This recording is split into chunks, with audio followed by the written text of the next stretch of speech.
G'day folks, Schneb's back out in the shop again. Working on Ratty here, got the hood ripped off her. It's just in my way, so I pulled it off. It's nothing to it, it's 4 bolts. Finishing off the wiring, everything up here that I can think of. Cooling fan for the radiator's got to get done. That's what that mess of stuff is over there. And I'm running a new primary 10 gauge. I have 10 gauge run now, but the problem was I decided I wanted to go with a high torque starter on this thing, and the primary's just a little bit short, and it's kind of close to the header, which I don't like, so I'm going to run it a new wire. I got a painless junction block right there on the firewall. Okay, I also got the 1-wire alternator right here. There's the wire coming off. I just ran it along the inside of the valve cover, behind the engine, and up to that block as well. All my important high amperage stuff is going to be 10 gauge wire going to that primary block, and then into the fuse panel from there. So the alternator basically feeds right to that, and I shouldn't have any problem with resistance on my charging system. Not that charging this thing is a big deal. There's no power or anything. If it comes out to 30 amps total, I'd be surprised. I haven't done the math, but that fan draws 6 amps. The transmission cooler draws 4. The headlights draw 7. Ignition can't draw anywhere near that. So I'm well ahead with a 50 amp alternator. No problems there at all. Anyways, here's me rambling on. Okay, so we're just going to get this primary run. I ran out yesterday. Had to go into town and pay premium dollars for $30 for 15 feet of 10 gauge wire. Ugh. That's crazy. I probably could have went out to the scrapyard cars and got 10 times as much, but there's still 2 feet of snow out where I got all my old scrap cars, and I'm not putting on snowshoes to go wandering back there. Yeah, at almost $2 a foot for this stuff, I'm trying to waste as little of it as I can. Going up. I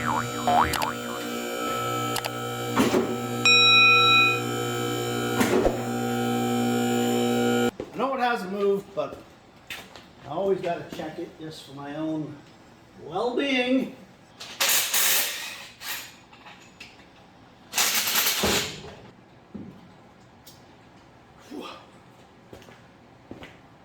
Alrighty, there's my new starter we're putting in. This is a PowerMaster 9612, so 9612 master torque starter for Chevy. Okay, it'll do small block or big block. You can see it's got both bolt patterns, because there were times when Chevy just used these and other times where they use these. So it'll fit a wide variety of small block and big block engines as well. You can loosen these screws up front, and you can actually clock the starter a little differently if you have, oddball clearance issues. In this case, where you're putting a V8 into an S10 frame and things are a little tighter, you can turn it a bit and just to give you a little more clearance. Good for oddball headers as well, because they tend to take up more space. But yeah, it's a lot smaller than a standard starter, and supposed to be high torque, so hey, let's see. Okay, so there's the starter just in loose, just hanging off of the bolts right now. I did have one oddity here. My braided steel fuel line, where I had it running in the little bracket that I put up, was dangerously close to that primary wire and the main battery wire, and obviously that will conduct electricity, and it touches the frame in spots, so that would have been a nasty thing to short out as a fuel line. So we got to move the fuel line up. Not a big problem, because it's there anyways. I just had to push it up over the starter and reverse the little bracket that I got here. So not a big deal. Just a quick 2-minute change. Starter wire that goes for my key, I already put on the top of the solenoid. Now I just need to put my 1 gauge battery terminal back on, and my primary wire to put it in. And make sure nothing is touching the headers, which obviously right now they probably are. Way too much wire here, but I don't want to cut it too short, so we'll take about 4 inches off. 30 cents worth of wire right there.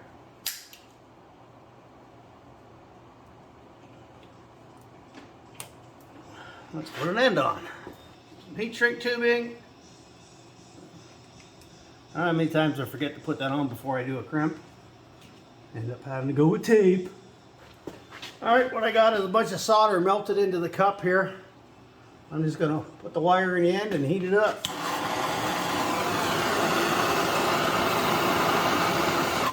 Do it fast before it starts to solidify.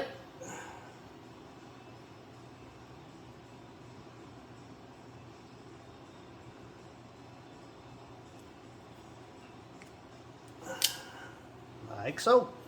Now I can go ahead with my shrink tubing and get that done.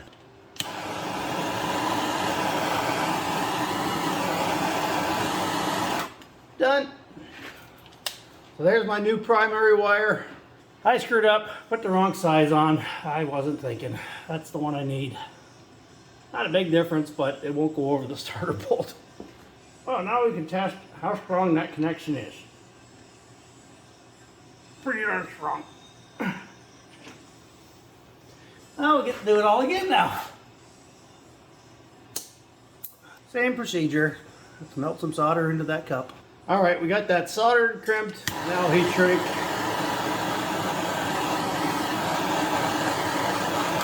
Kind of an important wire. You don't want that one ever coming out. That's your power for everything. Okay. Main power. Yeah, see I got a bunch of slack here now because the old one used to be way up back, so now I got to move my wire.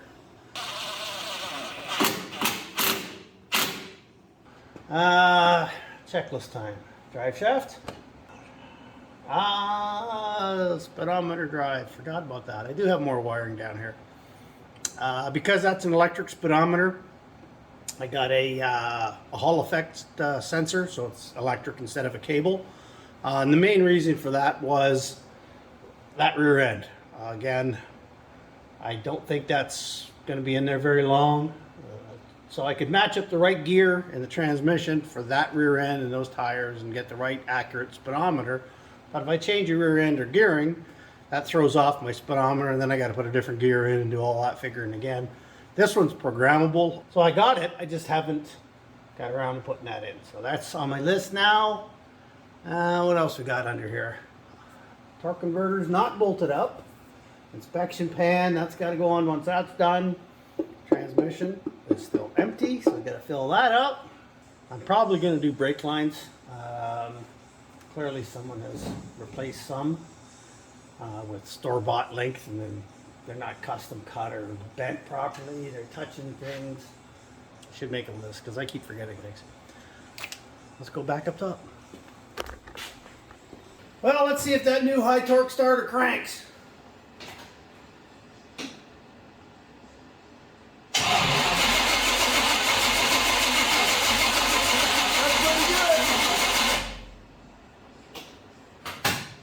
Doesn't seem like it's any faster than the factory one I had on there, but it's supposed to be high torque. So I don't know. While I'm wiring things up, things are popping in my mind that I needed to get done or wanted to get done. The foam rubber for the radiator cradles, so it's not metal on metal. I already put the bottom one in. That's all I did. It's 1/8. Like a neoprene rubber kind of thing. I got it by the roll off of Amazon. I use it for all kinds of things. I got it cut so it fits right in the top of the radiator here.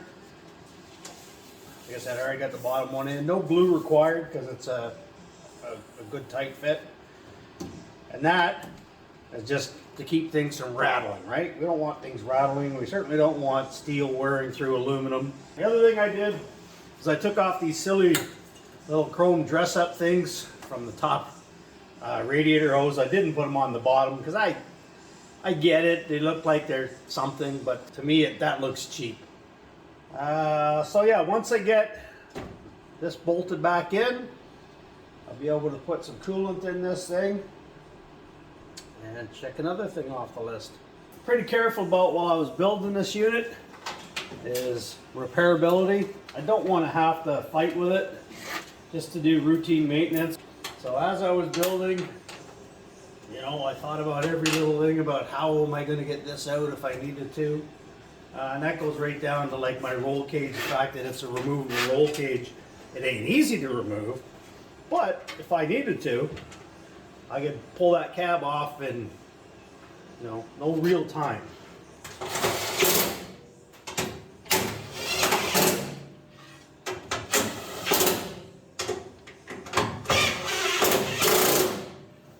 No more shaky clanky.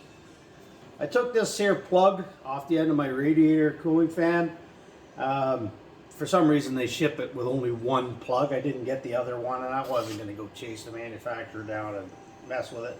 They're just spade connectors and they come out real easy. You just got to push a little tab here, so you straight screwdriver in and yank it off. But yeah, I'm going to leave the spade connectors on. I'll just put some female spade connectors on the other end. Maybe some heat shrink tubing just to waterproof them and insulate them a bit, but nothing fancy there. The ends of those, they just get wired back to the pins on the relay. And we'll get into doing that. To quickly go over this, 4 wires. The colors don't really matter. Your ground, all right?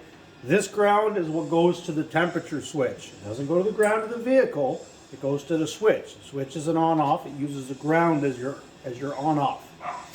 If you hook up this little loom here to a ground, as soon as you turn your key on, you basically negate that switch, and this fan will run all the time with the key on. When you turn it off, the fan will shut off. You don't want that, obviously, because your operating temperature is going to be messed with. Either tape it up or cut it off and get rid of it. I'm going to cut it off and get rid of it. Just splice the wire back in. Power. This power is to battery. Something that's always on. If you want, you can get rid of that fuse and put a circuit breaker in, which I would actually recommend. At least if a circuit breaker pops, it cools down and comes back on again. So you will actually have your fan theoretically coming on and off all right. Whereas a fuse, it'll pop and you won't even know your fan's not running. Blue wire goes to your fan up here. All right. White wire is goes to your ignition. So when your key is on, this gets power. Okay, so that in itself would be fine, but I'm going to put the shrink tubing on there. Weatherproof.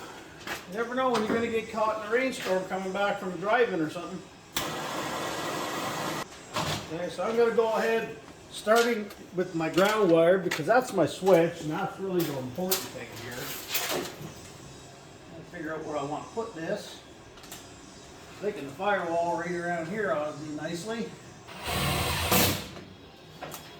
That'll do. And the easy thing to do would be to just put my power right there. That's always on power.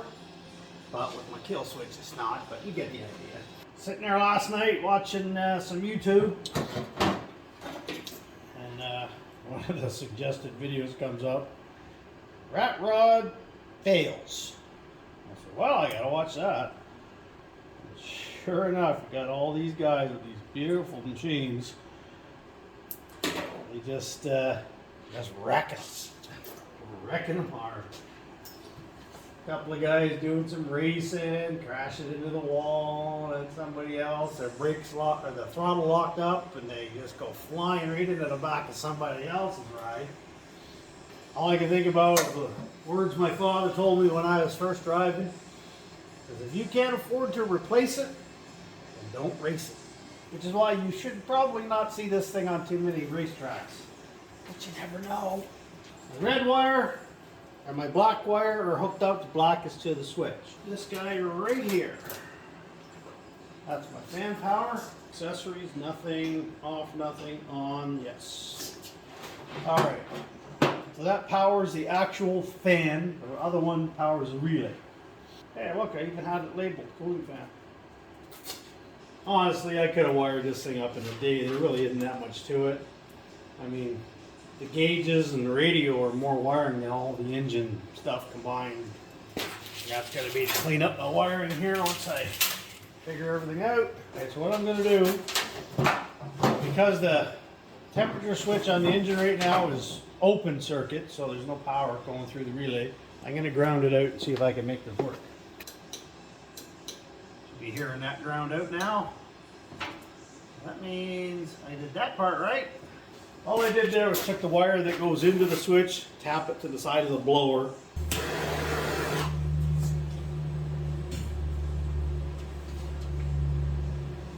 fella's not careful, he burned off all his hand hair. So there's our wires we're going to use from the fan back here. So that one's obviously going to be too short. I'm thinking I'm going to put the ground of this onto a bypass switch so that I can make it run all the time. But we'll look into that.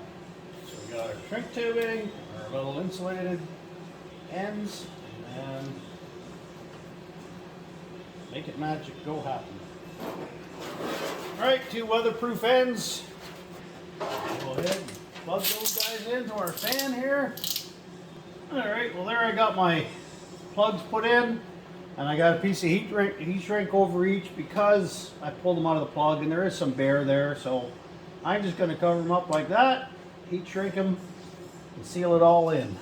Seal in all the goodness. I shouldn't need to unplug them, and if I do, it's just heat shrink tubing. I can cut it.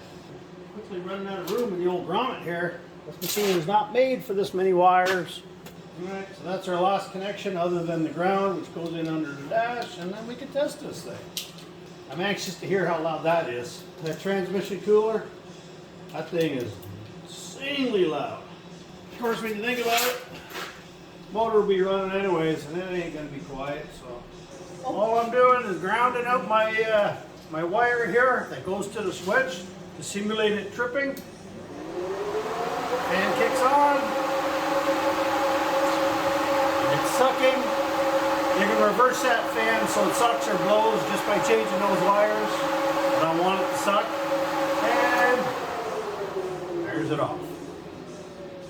Put that back on the old switcheroo over here. We now have a working radiator fan.